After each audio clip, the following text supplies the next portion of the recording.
बहुत वाज़ेह तौर पे बताया गया है कि बढ़ती उम्र के साथ आपके जो क्रोनिक डिजीज़ होते हैं due to deficiency of hormones कितनी ज़्यादा बढ़ना शुरू हो जाती हैं। आसान लफ्ज़ों में जब आपके हार्मोन्स पेरीमेनोपॉज मेनोपॉज में कम होना शुरू होते हैं, एस्ट्राडियोल आपका औरतों में ख़वातीन में कम होना शुरू हो जाता है 40 साल के बाद,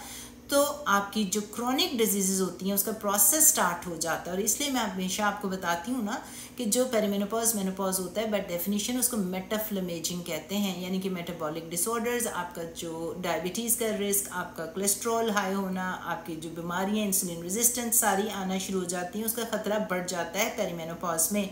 40s में फिर आपने ये भी देखा है इस ग्राफ के अंदर हर डिजीज़ के बारे में इंडिविजुअली बताया गया है कि अगर आप उसका ख्याल नहीं रखेंगे तो 60 साल, इस ग्राफ को गौर से देखें, मैग्नीफाई करके देखें कि 60 साल में देखें कि कहाँ पे उसका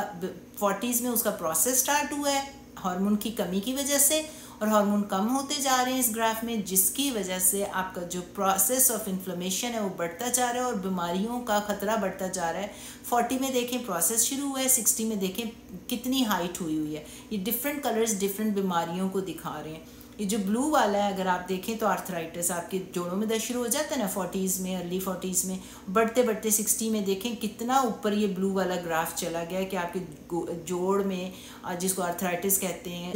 मस्कुलोस्केलेटल डिसऑर्डर ऑफ मेनोपॉज कहते हैं, आपके फ्रोजन शोल्डर होता है नेक में, और बैक पेन, नकल जो आपके जो हाथों के जो जोड़ होते हैं, उसके बाद जो पाँव के नीचे तलवों में इतना दर्द शुरू हो जाता है, नीज़ में कितना कड़क कड़क दर्द होना शुरू हो जाता है, जॉज जो होते हैं आपका फेस के जो माउथ के जो जॉइंट्स होते हैं सब में दर्द शुरू हो जाता है। तो देखें आर्थराइटिस ब्लू वाला है और 60s में 40s में स्टार्ट हुआ था, 60 में उसका ग्राफ देखें कितना ऊपर चला गया है, ये कितनी ज़्यादा उसका ख़तरा बढ़ता जा रहा है। रेड वाला देखें आप, रेड वाला हार्ट डिजीज़ को इंडिकेट कर रहा है, यानी कि 40s में थोड़ा कम रिस्क था, उसके बाद देखें 50-60 में जब मेनोपॉज हो जाता है तो ख़तरा जो औरत का हार्ट डिजीज़, दिल के दौरा पड़ने का होता है वो आदमी के बराबर ही हो जाता है, कितना ज़्यादा ऊपर चला गया ग्राफ। अब अगर आप ये देखें कैंसर जो पर्पल वाला है, कैंसर का रिस्क देखें कि हर किस्म के कैंसर का खतरा बढ़ जाता है मेनोपॉज में due to deficiency of hormone. Diabetes देखें येलो वाला है, वो डायबिटीज़ भी बढ़ता जा रहा है एज के साथ। साइनसाइटिस जो है वो जो आपका गला ख़राब रहता है, साइनसेस आपके ख़राब रहते हैं, उसमें इतना कोई फ़र्क नहीं पड़ा।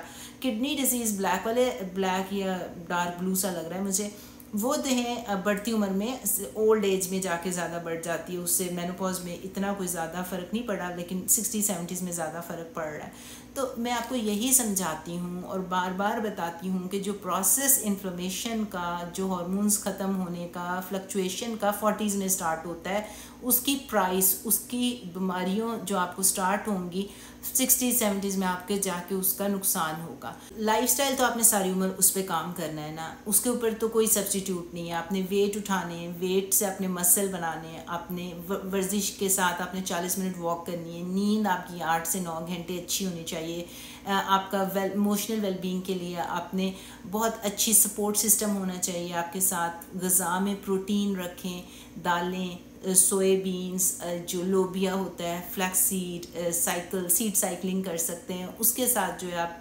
ब्लैक होश, प्रिमरोज, शतावरी, ये सारी चीज़ें आपकी हेल्प करती हैं टू सर्टेन एक्सटेंट, सप्लीमेंट करती हैं, ये ट्रीटमेंट नहीं होता। और अगर आप ये देखें, मैंने देखा है काफ़ी आपके इन्फ्लुएंसर्स और यूट्यूब वाले बहुत अच्छी उनके अंदर चेंज आ रही है कि वो खुलकर कह रहे हैं कि देखें आप जो है हार्मोन स्पेशलिस्ट से बात करें और जाके पता करें, अगर हमें नहीं पता तो कम से कम लाइफस्टाइल के साथ आप उनके साथ कंसल्टेशन ज़रूर ले लें। It's a very good thing, ये चेंज आपकी आ रही है और अल्हम्दुलिल्लाह जो मेरा मिशन है वो काफ़ी आहिस्ता आहिस्ता आगे बढ़ता जा रहा है। तो इस ग्राफ से अब आपको ये समझ आ जाना चाहिए कि जो प्रोसेस है पेरीमेनोपॉज मेनोपॉज में 40s में हार्मोन की फ्लक्चुएशन स्टार्ट हो गई है। अब अगर आपने इस फ्लक्चुएशन को, सिम्टम्स आपके ख़त्म हो जाएंगे अगर आप लाइफस्टाइल बेहतर करेंगे, अर्ब्स लेंगे, सप्लीमेंट्स लेंगे, वर्जिश करेंगे, लेकिन जो 20-30 साल के बाद बीमारियां आने वाली हैं, जो जिसका प्रोसेस 40s में स्टार्ट हुआ था, अगर आपने हार्मोन्स को जल्दी रिप्लेस ना किया, अंडरलाइंग रीज़न तो हार्मोन डेफिशिएंसी थी ना, तो आपने वही वाले हार्मोन जिस्म में वापस देने प्लस लाइफस्टाइल, इन दोनों चीज़ों के ऊपर काम करना है। तो मेरी जो क्लिनिक है वो गुलबर्ग में है, वहाँ पे मेरी अंडर माई अम्ब्रेला मेरे डॉक्टर्स काम करते हैं, मेरी फुल सपोर्ट होती है, वी वर्क एज टीम। आप मेरे कॉलीग को वहाँ पे दे सकते हैं, उनसे अपॉइंटमेंट ले सकते हैं। तो ऑलवेज़ आपने एक तो सिम्टोमेटिक रिलीफ देनी है with lifestyle and herbs and supplements, और उसके साथ आपने नज़र में रखना है ताकि आने वाली बीमारियाँ आपको ना हो, मेटाबॉलिक डिसऑर्डर्स, इन्फ्लेमेशन जो एजिंग की वजह से हो रही है, ये जो पूरा ग्राफ मैंने आपको दिखाया है, अगर उसको आपने सही तरीके से लंबी रेस का घोड़ा बनना है, जो मैं हमेशा कहती हूँ, तो you have to talk to your BHRT provider.